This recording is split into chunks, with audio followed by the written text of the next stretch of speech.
Tout se décline à l'intérieur d'un parcours de soins. Je vais vous donner un exemple, l'accès à la première ligne.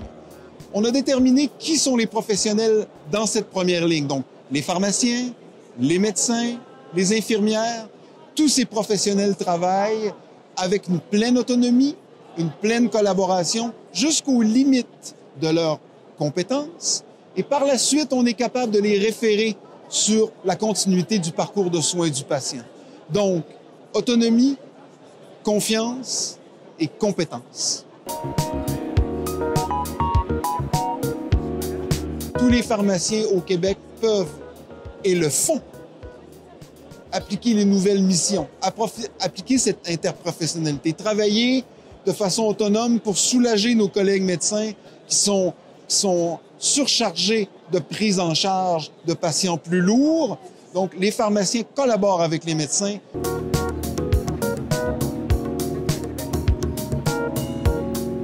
Le pharmacien peut collaborer à la prise en charge de ces patients orphelins, que ce soit pour des maladies chroniques, que ce soit pour des problèmes de première nécessité, que ce soit pour des problèmes où on n'a pas nécessairement besoin d'un diagnostic, ou parfois le diagnostic est connu et on a besoin de réactiver l'ordonnance. Le pharmacien est au premier plan dans ça. D'excellents résultats. Le pharmacien, en 2013, a eu pour la première fois le droit de prescrire de façon autonome un acte, la contraception orale d'urgence. En 2013, les pharmaciens avaient rédigé au Québec 62 000 ordonnances de contraception orale d'urgence. Par la suite, on a eu les différentes possibilités professionnelles qui se sont ajoutées.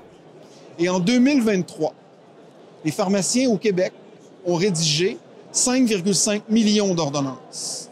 Donc, 5,5 millions d'analyses, de prise en charge, de suivi, de prescription.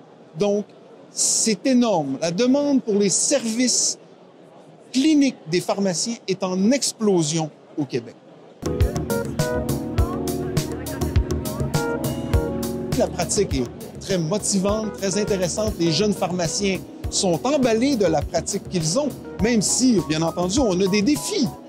Mais disons qu'aujourd'hui, après 30 ans, et comme nouveau président de l'Ordre des pharmaciens, j'ai jamais été aussi fier d'être pharmacien. Il faut positionner le pharmacien de façon ferme et claire comme étant un professionnel de la santé de première ligne, compétent et capable de prendre des nouvelles missions. Le pharmacien n'est pas un commerçant.